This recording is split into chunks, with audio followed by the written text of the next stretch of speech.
Good morning बच्चों। कक्षा 12 के सभी छात्र छात्राएं ध्यान दें।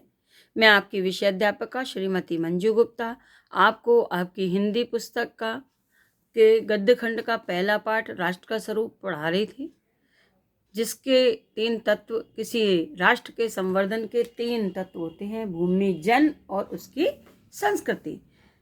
भूमि और जन में आपको पढ़ा चुके थे। अब संस्कृति का अंतिम पैराग्राफ पढ़ाने जा रही हूँ। आज आपका ये पाठ समाप्त हो जाएगा, तो आप इनके प्रश्नों को अपनी कॉपी में सुनकर लिखिए।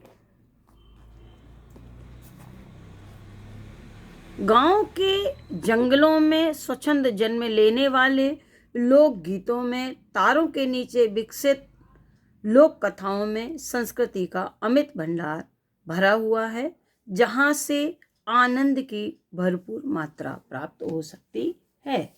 लेखक कहता है कि गांव और जंगलों में निवास करने वाले भोले भाले लोग जीवन व्यतीत करते हैं, और जिसमें उनकी सरलता लोकगीतों में प्रतिबिंबित होती है।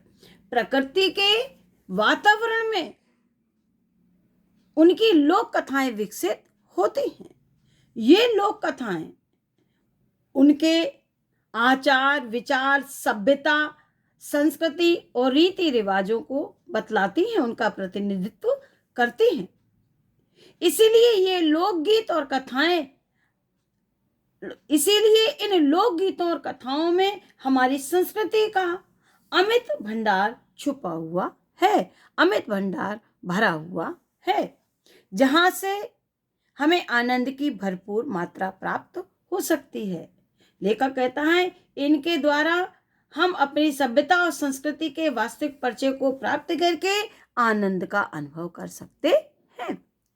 राष्ट्रीय संस्कृति के परिचय काल में उन सब का स्वागत करने की आवश्यकता है।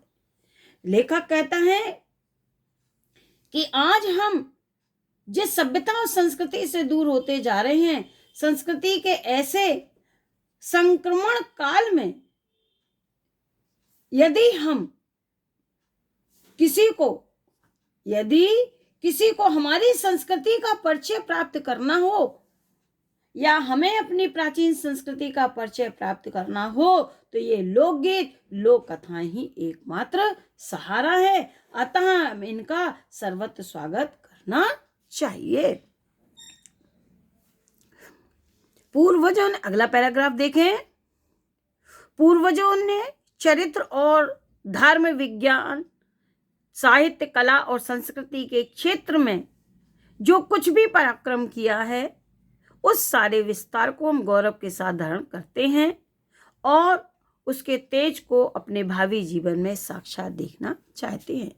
लेखक कहता है, हमारे पूर्वजों ने अपने उच्च आचरण से धर्म, विज्ञान, साहित्य, कला और संस्कृति के क्षेत्र में जो कुछ भी आदर्श प्रस्तुत किया है, उसको देखकर आज सारा पूरा विश्व आनंदित होता है।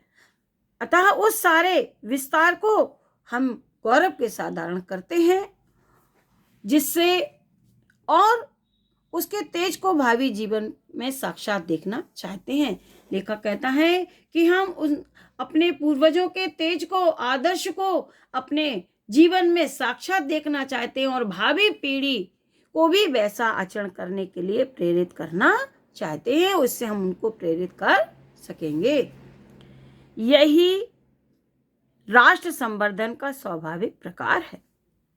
राष्ट्र संवर्धन का, राष्ट्र के विकास का स्वाभाविक प्रकार क्या है? जहां अतीत वर्तमान के लिए भार रूप नहीं है, जहां अतीत वर्तमान के लिए भार रूप नहीं है, जहां भूत वर्तमान को जकड़ रखना नहीं चाहता, वरन अपने वरदान से उसे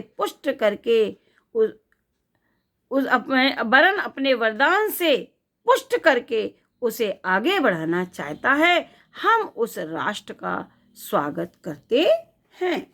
लेखक कहता है कि राष्ट्र संवर्धन का स्वाभाविक प्रकार क्या है? जहां वर्तमान के लिए ये भार स्वरूप नहीं है, जहां भूत वर्तमान को अपने अंदर ही जकड़े रहना नहीं चाहता कि वह उसके लिए भार बन जाए और अपने अंदर ही उसको उतने ही सीमित भावना में जकड़े रहना चाहे, वरन अपने किए हुए वरदानों से, अपने द्वारा किए गए कार्यों से पुष्ट करके उसको आगे बढ़ाना चाहता है कि हमारा देश और आगे बढ़े, हमारा राष्ट्र और आगे बढ़े। हम उस राष्ट्र का स्वागत करते हैं। बच्चों, कुछ क्वेश्चन है जिसको आपको करना है, वह इस प्रकार है।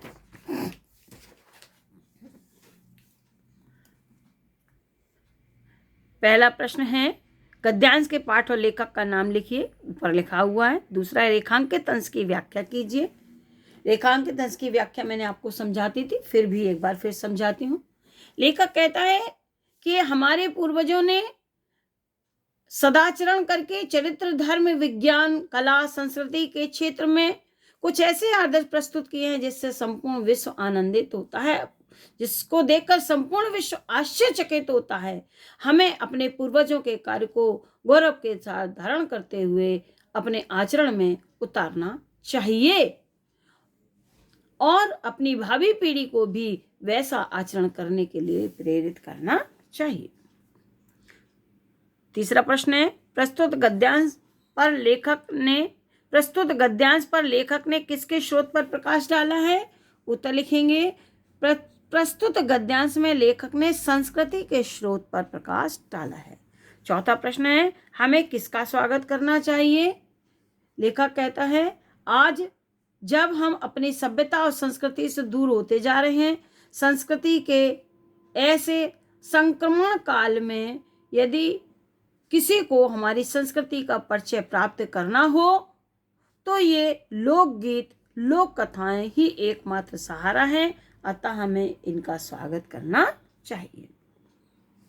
पांचवा प्रश्न है, हमें किसे गौरव के साथ धारण करना चाहिए? उत्तर है, हम अपने पूर्वजों के द्वारा किए गए महान कार्य को, हमें अपने पूर्वजों के द्वारा किए गए महान कार्य को गौरव के साथ धारण करना चाहिए।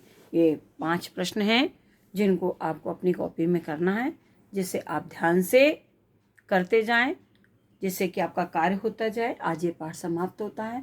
Thank you.